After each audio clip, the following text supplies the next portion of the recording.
Hello, and welcome to this new episode of Hessian Scrum. Joining me today is Justin Dettori and Eric Wenstrom from doom metal band Solemn Lament, who have just released their first self-titled EP about a few weeks ago, was it? Back in August. Okay, in August, yeah. So a few months ago. Yeah, I know. Always associate doom metal with autumn and winter for some reason. Yeah, same here, actually.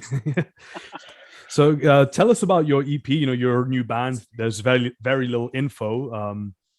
Could you present Solemn Lament to us? Yeah, sure. Justin, you want me to take this? Sure, go for it. So the band came together. I happened to be looking for, some local musicians to put something together, probably about 3 or 4 years ago. And I posted an ad on Craigslist, just looking for some guys to jam with at the time, just something to, something for fun, keep me busy. And I got a response from Phil Swanson, which was pretty surprising. I was stoked when I got that email because I was familiar with Phil and Hour of 13. And, so it was awesome that he responded. And it just so happened that he was traveling across the country and relocating to California. I'm based in California. And Phil was moving out there, so started browsing around, looking for musicians to get in touch with and stuff. And he reached out to me, and we connected and got together a couple of times and just started talking. I shared some music with him. He was totally into it, and we just kind of kicked off things from there. And we went back and forth with some emails and trading music, and he was doing kind of like some vocal demos. And then he introduced Justin, and shared some stuff with him, and Justin was on board as well, and was wanted to be a part of it. And then we got in touch. The three of us started sharing stuff over email, kind of working out kind of vocal melodies and arrangements for some songs. And then once we had them in a pretty good place, Justin actually had some friends that were in California, Drew and Adam. So he sent the stuff to them, and they were on board and liked it a lot as well. So they came on board at that time, and then I met up with Drew, who plays bass, and Adam as well. We kind of I showed him the songs and things like that out here in California, and then once we got him down a little bit, Justin came out. We jammed a couple of times, so it's not ideal. We're located on separate sides of the country here in the U.S. And, but we made it work, communicated a lot through email and things like that. And, kind of solidified the music, and then shared that with Phil, and then Phil added the vocals and everything like that. And then ultimately, we have a bunch of songs, but we narrowed it down to 3, and just wanted to get some stuff released. So Justin came out back in July of this year, and we recorded just the music at a studio out here in Los Angeles called Big Bad Sound, and tracked all the music.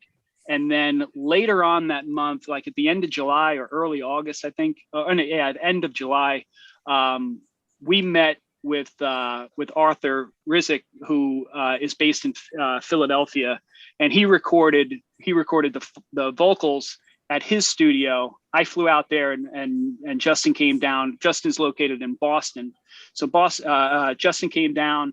I flew out there, and we met up for a weekend and tracked the vocals at Arthur's place. And then from there, Arthur mixed it and mastered it. And, we went back and forth on emails and stuff like that of just fine tuning it over those next few weeks. And then we released it on Bandcamp. A couple of websites reviewed it. Word got around, and ultimately, people were pretty stoked on it, and ultimately led to a record deal, which we actually officially announced this morning, that we signed a deal with Savart Records, based out of Finland. They're going to release the EP that we did on vinyl and CD, in the future, and then they're also going to release a full length, at a later date. So, we're pretty stoked about that. I feel,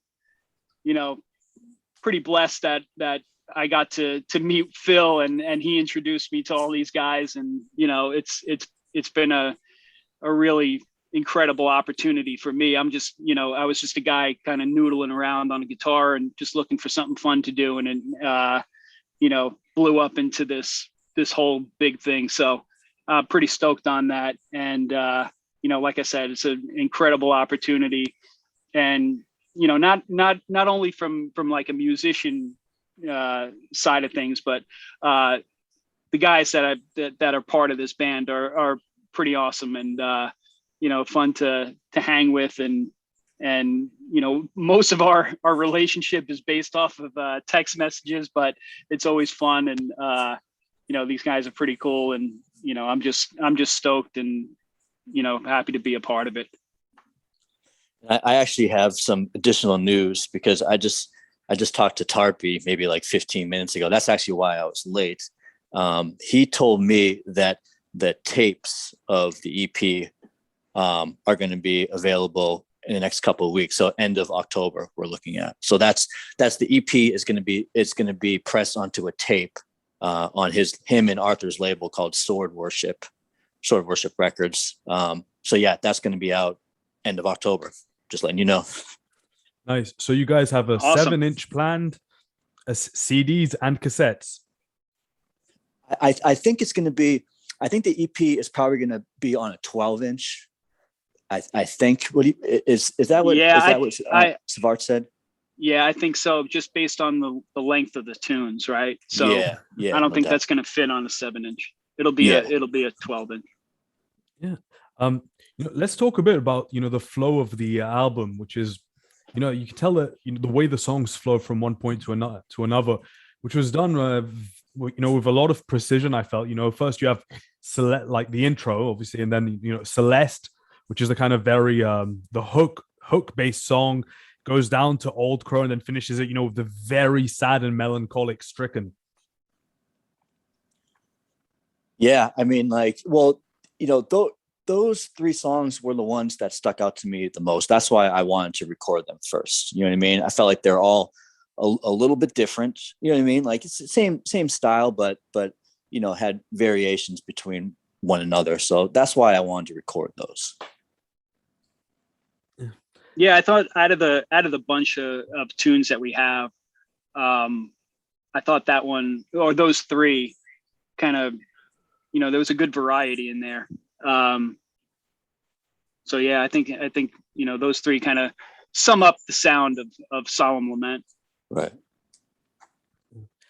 It's very surprising because very few metal bands really bother with ballads anymore. It's always been more of an 80s thing, Metallica or Merciful Fate. I mean, not in the kind of poppy ballad, but the metal ballad. I love the metal ballad, man. Always have, always will. I mean, like I live for the ballad, and even maybe on this next record we'll have one that's even more of a ballad. Yeah, absolutely. There's there's something that I've always liked about even something as simple as the intro, right? That those kind of things always stood out to me, based on a lot of the influences, right? So those acoustic intros and breaks in the middle of tunes that go acoustic, or it's always stood out, and it provides some variety and melody, kind of breaks it up, so it's not just chugging through the whole tune, so that's something that I've always liked. It sets a mood too, and that's why I'm glad we have like the acoustic intro and like the acoustic outro, because I feel like without stuff like that, it's just a demo or something. But it feels like an actual album or an EP, like a fully realized thing. You know what I'm saying? Yeah, I completely understand that, especially now, with the digital age, the distinction between demo, EP, and album is very superfluous, That's a good point. For sure. I've seen bands will like make 15-minute albums, and literally 15-minute recorded in the garage, and they call it an album instead of a demo. Right. So yeah, but like, see, like for us, at least for me, I wasn't sure exactly what was going to happen after we recorded these songs. That's why we said we wanted to get something out there, see what happened. But it just so happens that it turned out to be, like you said, kind of like feeling complete. You know what I mean? Like it felt like an actual release. So I'm like really psyched on that. Yeah, I can see that. Also, the mixing and mastering is done at a really high level. Why'd you guys decide to go all out? From the get go. Go big or go home, right? Yeah. We had the resources to do it. Why lowball it, right?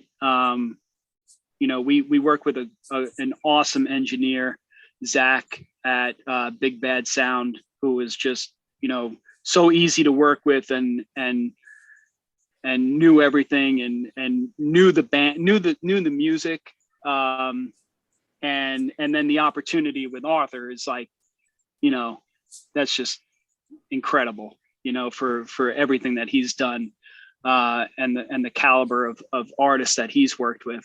It was just an incredible opportunity, and I didn't, to be honest with you, this is really my first band that I've played in. These guys that are in this band all have, Justin has an unbelievable list of bands that he's played with, and Phil as well, and even Adam and Drew. They've been playing in a lot of other bands as well. But for me, I'm 47 years old, and this is really like my first band that I've ever played in. I played in some like garage bands when I was a teenager, in high school, and never really played any gigs or anything, or recorded anything. So I feel like I'm like the Mark Wahlberg in that Rockstar movie, yeah, right? To a certain extent, right? No, but you're the riffsmith, man. You're the one that comes up with the riffs. You know what I mean? So yeah, and that's what makes it that much more incredible for me. Because I'm, like I said, I'm just a guy that was noodling around on guitar in his house, and just looking for something fun to do, and it blew up into this incredible opportunity, which again I feel truly thankful for. And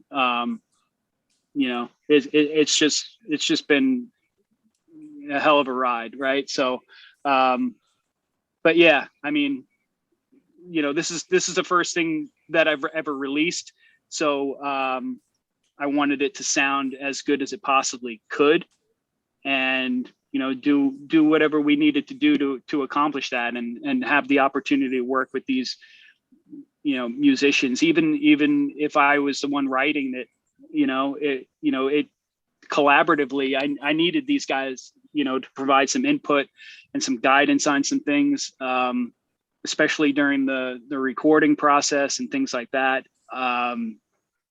Their input is invaluable. So it's certainly not just me. And one more thing about Arthur, like he's a good friend of ours. Like me and Arthur, we played in a band with Phil before. So like, to be honest, Arthur probably would have like mixed and mastered this for free if if we really wanted that. You know what I mean? Like he's a great guy and like a good friend of the band. So I'm really psyched that we got to do it with him, you know? Yeah. Do you feel that engineers who know the music like tend to improve it a lot more than, say some random top tier metal engineer who's never heard it, who knows just working on it? Do you think that having that connection with Arthur helps? Oh yeah, absolutely. I mean, like, cause I've worked with engineers who, even if they weren't just punching the clock, that, if they didn't know the music, like that just, I mean, sometimes it works, but it's just so much better when you have a guy that kind of knows the direction that you want to go in and can kind of play producer too. You know what I mean? And can kind of, suggest this thing or this arrangement, or like, oh, you know what, that take, yeah, do it again. Like that type of thing. Like that stuff I think is invaluable. Yeah. And even with Zach at Big Band too. Yeah. Even when we started like, setting up our stuff in the studio, had just started like riffing around or whatever. He was right on board from the get-go as soon as he heard it, so he was familiar with the genre, I guess. And he would tell me, like, he'd be like, oh, okay, try, you know what, try this instead of that. And like, and he was right, Yeah. So it all worked out. Yeah. Yeah, you guys really went the old school way of doing it. Not at home, not, hey, you send me these stems, I send you this. We send it to, you really took the time to give it, kind of pre-internet metal feel. Do you think that helps with the music as well? What do you think? How do you think it changes it? Yeah, I mean, I can tell you because I've done it both ways. You know what I mean? Like I've done the whole you send the stems and we'll do this like that, and that's cool. Sometimes it can you can make that happen and make it work out. But like I don't know, this way feels so much more organic.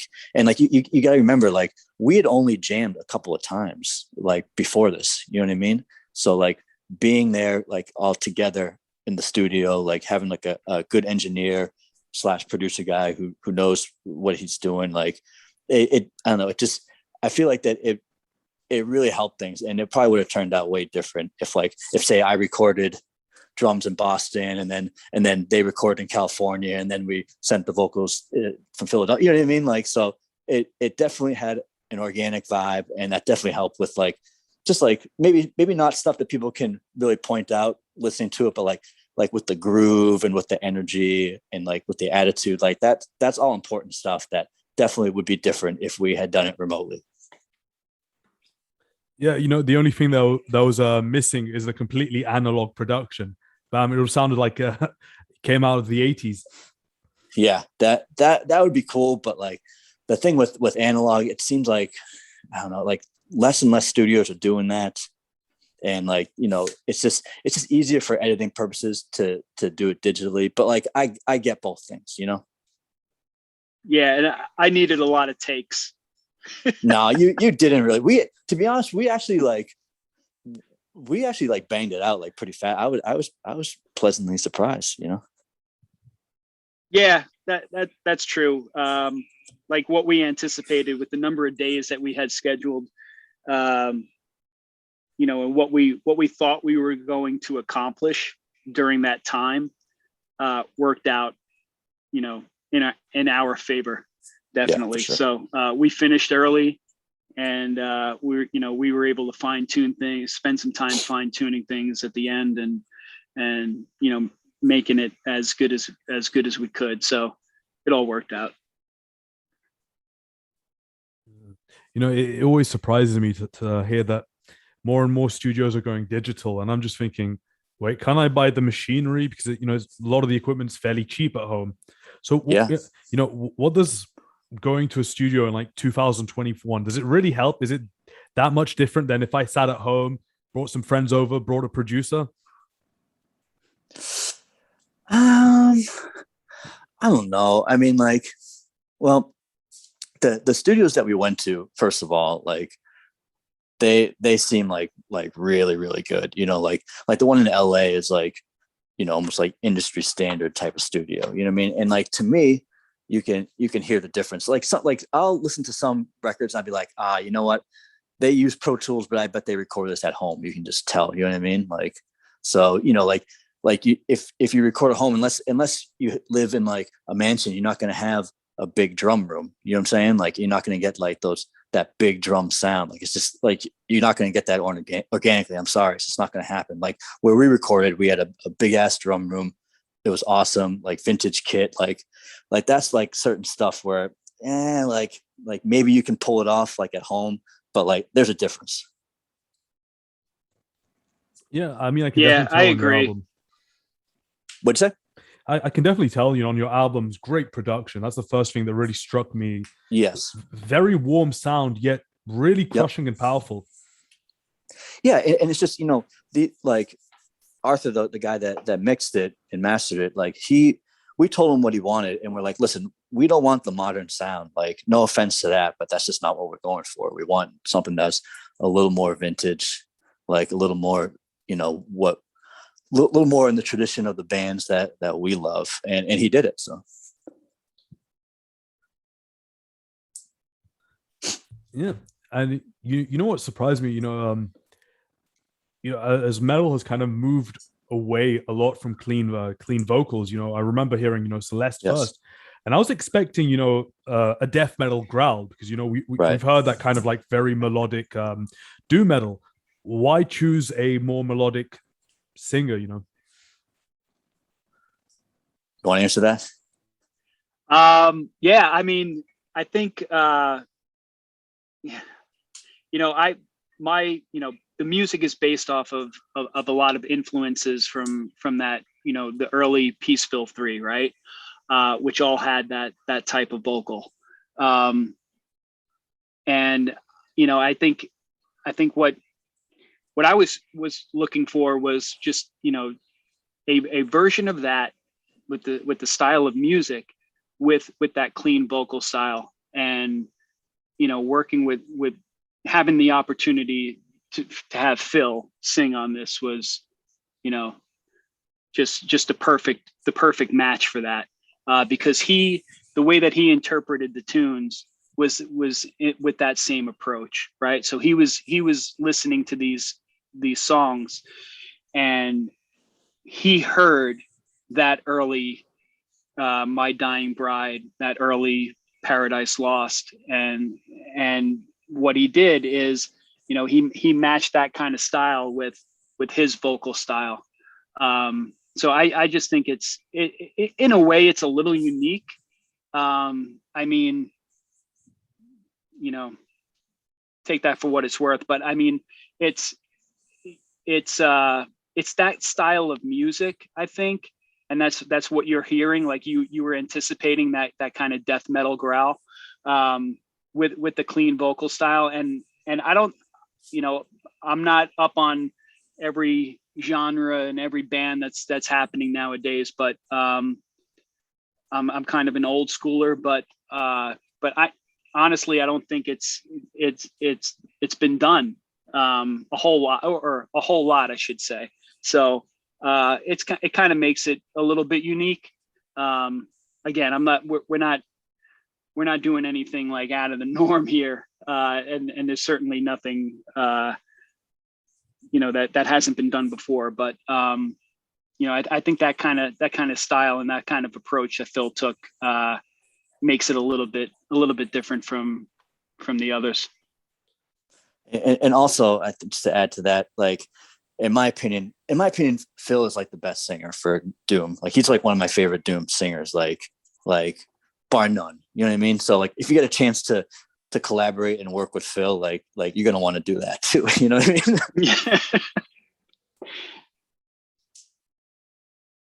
Yeah. Yeah, but the Peaceville 3 did eventually try to sing like I mean I remember Paradise Lost did at least, and that did not end up very well for them, did it? Not much of a singer.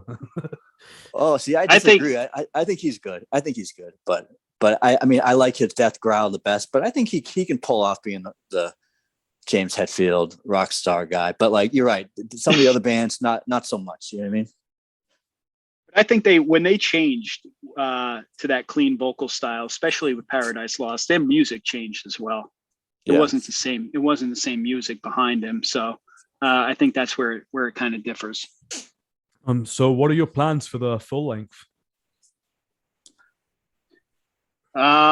Right now, like I said, like I mentioned before, we had a bunch of tunes that we were working on, and narrowed it down to those three that we put out on the EP.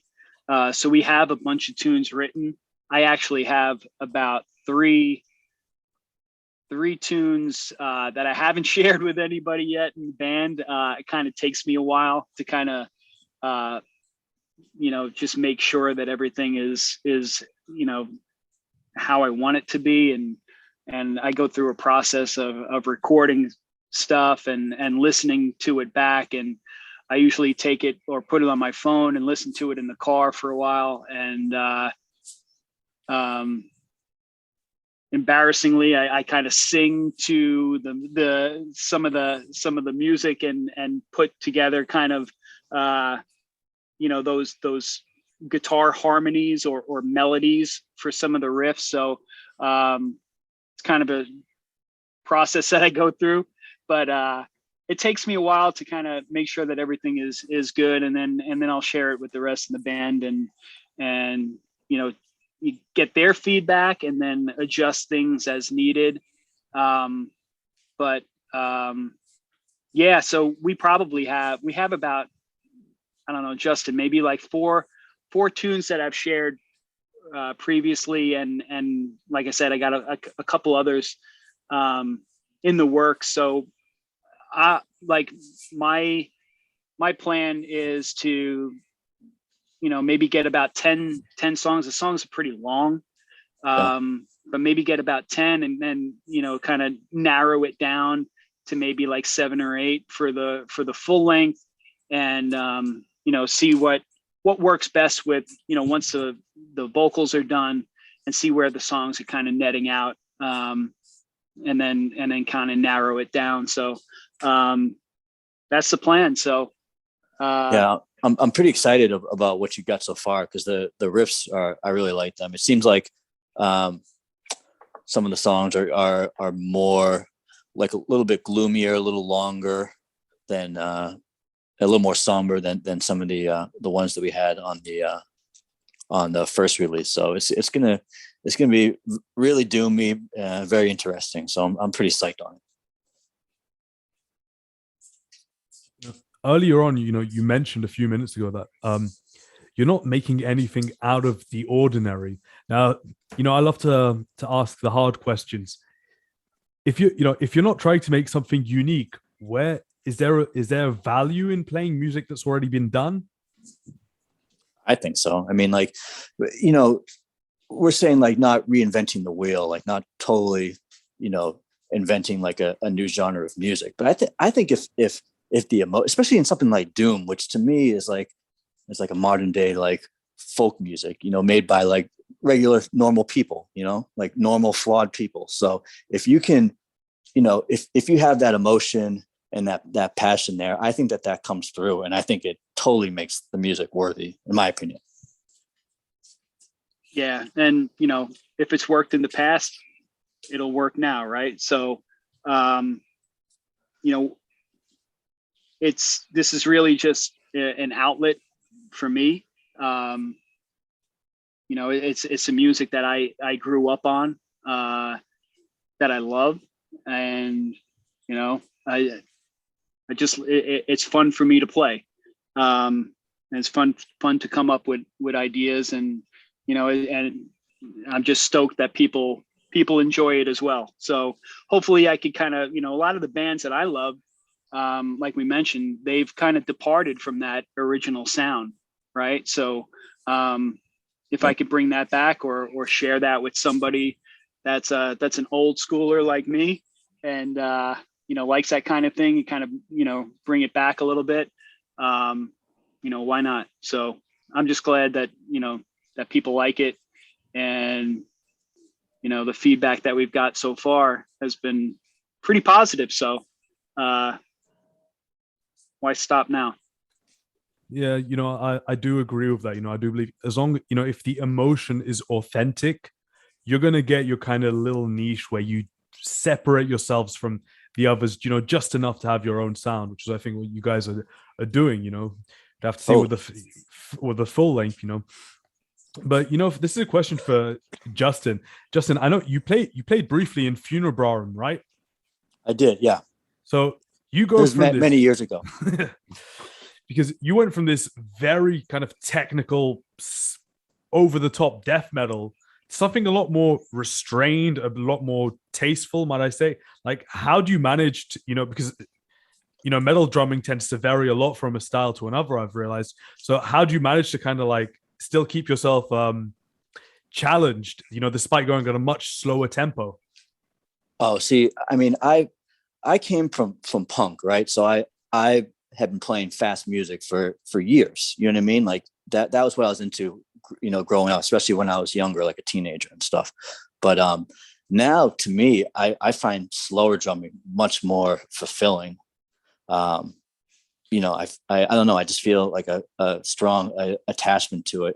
And also with my style, like I can do some of the technical stuff, but that's not really my wheelhouse. I prefer just being like a groove guy, a feeling player. You know what I mean? So like to me, like Solemn Lament, like drumming wise, like is my wheelhouse, like 100%.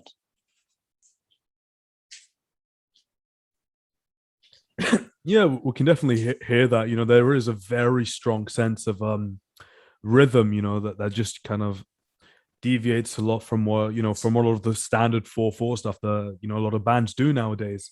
Oh, thanks. I appreciate that. That's actually like a wonderful compliment. That's probably the best compliment I've gotten from the recording. So that's cool.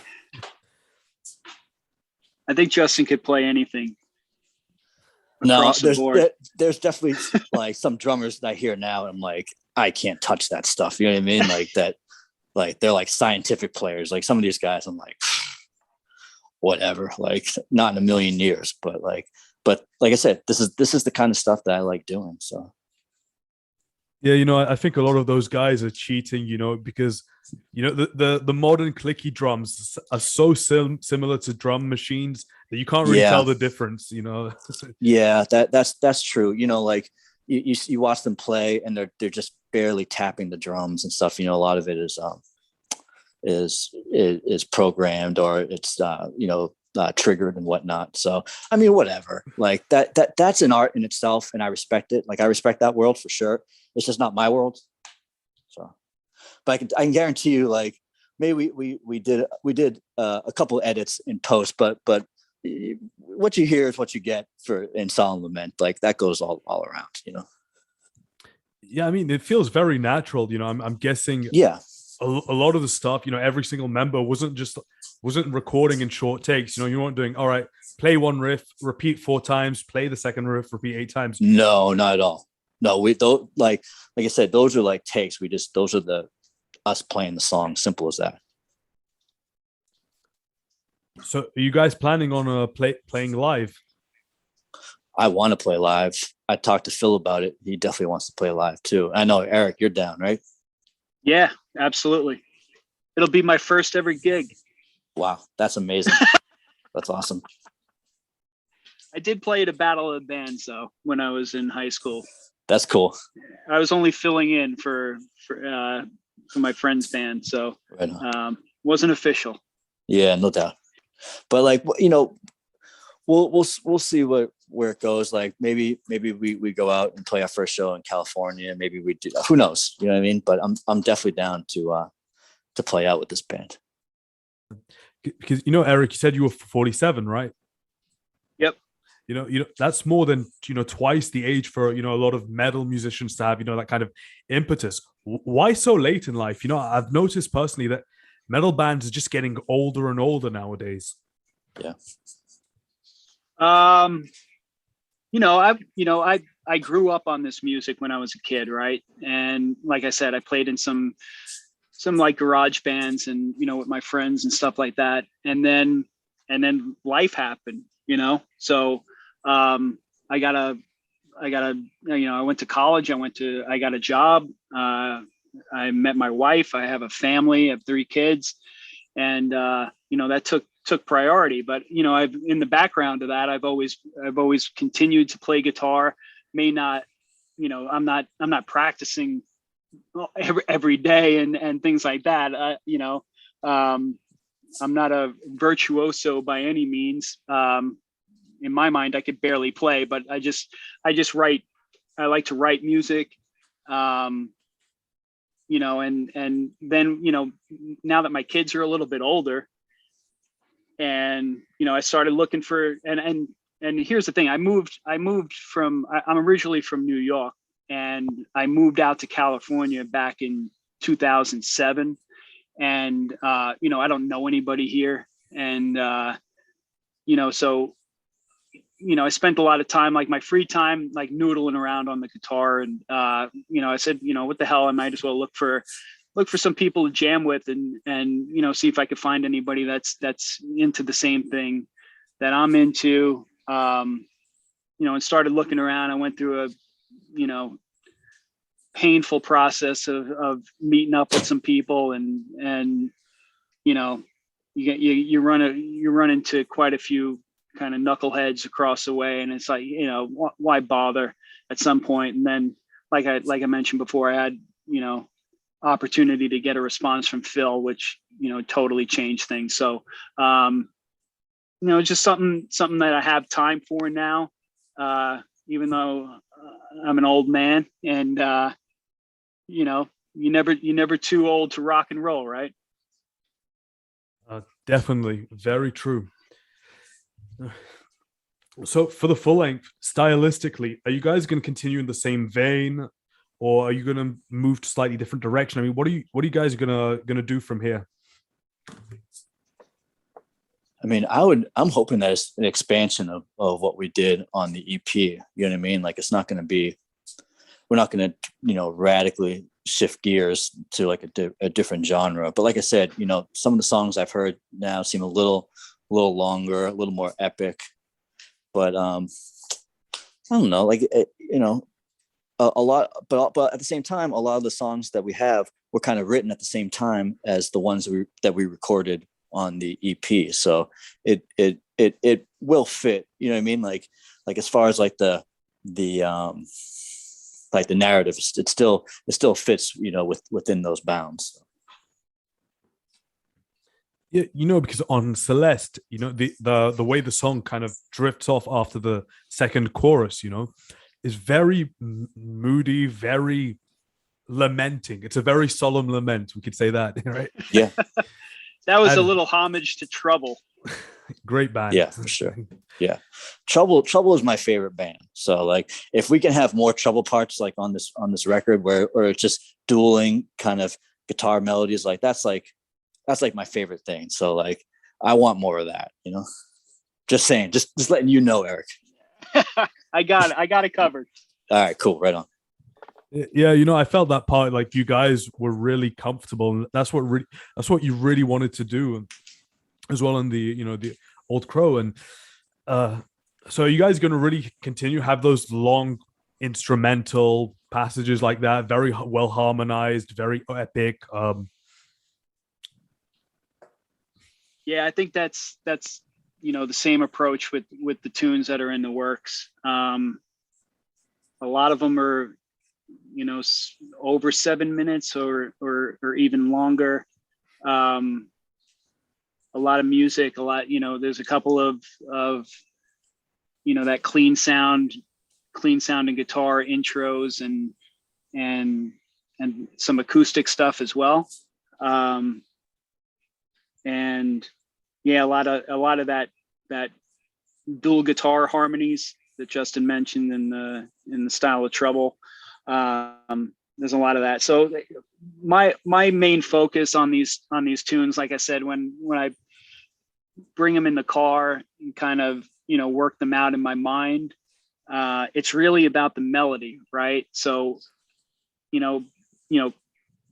heavy crushing chords and stuff are great, to provide that sound, that heavy sound.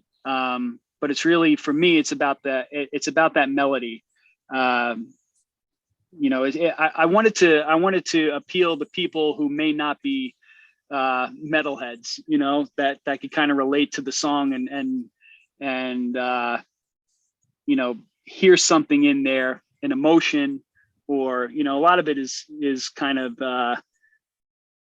sad sounding or dreary sounding. When I shared the tunes with my family, one of my daughters said, why do the songs sound so sad? And which was a huge compliment, right? Oh, because yeah. I felt like I accomplished what I was, what I intended to. So,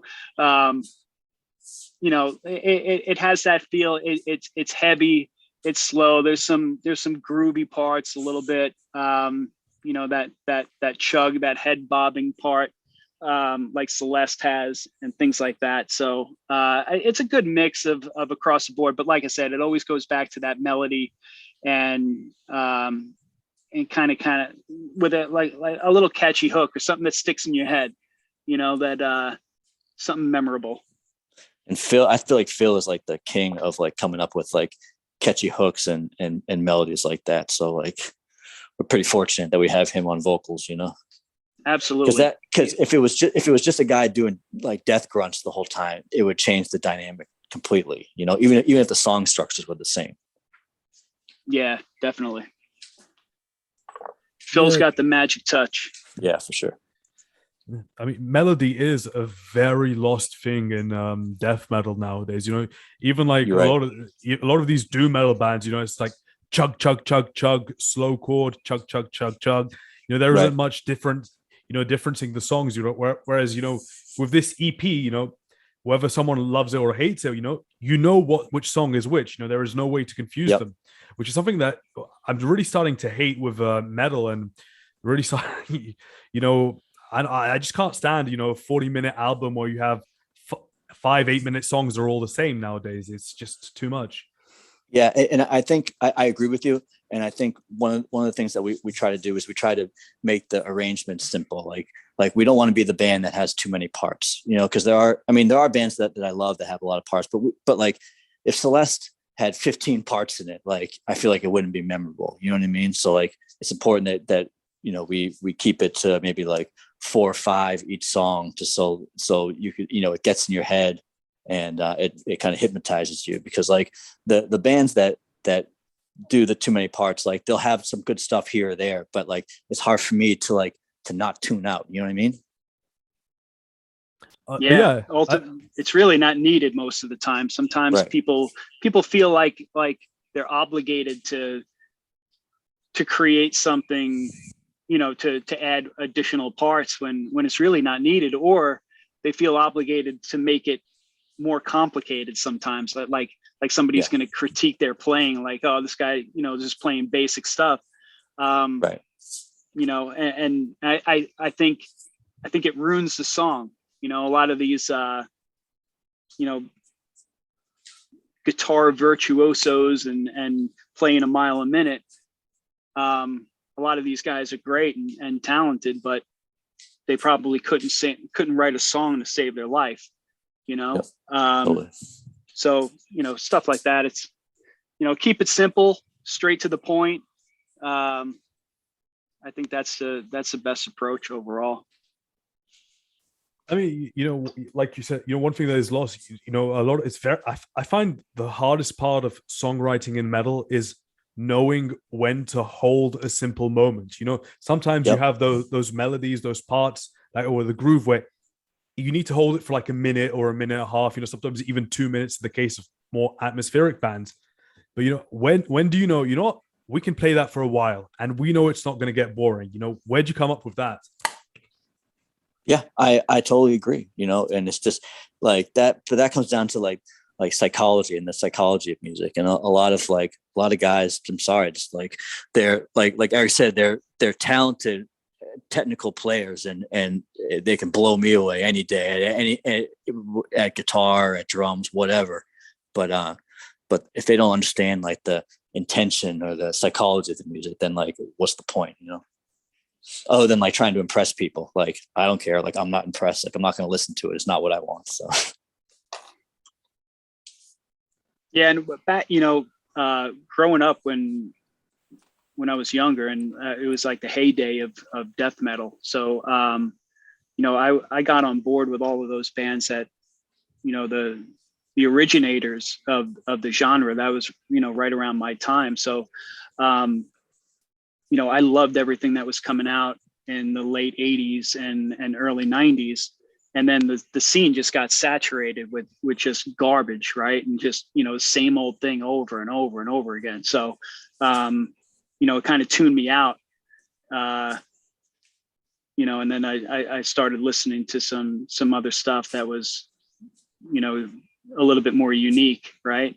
But yeah, like a lot of bands are just churning out the same thing, and pretty much you can't even tell song to song if you turn them on. But just a note that if you're looking for some unique, very unique death metal style, check out Justin's other band, Dream Unending, which is releasing some music in the near future here. Which is, thanks for the plug. I appreciate it. I don't know how more unique you could describe it, but it's across the board, and it, from beginning to end, it takes you on quite the journey. It's awesome stuff, and yeah, go. You could add anything you want to that, Justin. No, I don't know. You can. It's $20 Spin's putting it out. You can check it out. There's a couple of songs that have been posted online already. It's it's death doom, but it's kind of dreamy sounding. We go to some weird places on it. I play drums and do vocals on it. The vocals aren't clean. It's more of a death metal style, but like I think that I vary it up somewhat, try to kind of be a little more dynamic with it. But yeah, check it out. Nice. So when can we expect the physical versions of Solemn Lament? Well, like I said, yeah, the tape is the tape of the EP is going to come out later in the month. And as far as the CD and the 12-inch, Eric, what do you think? Yeah, I don't know. I haven't received like specific timing from Savart.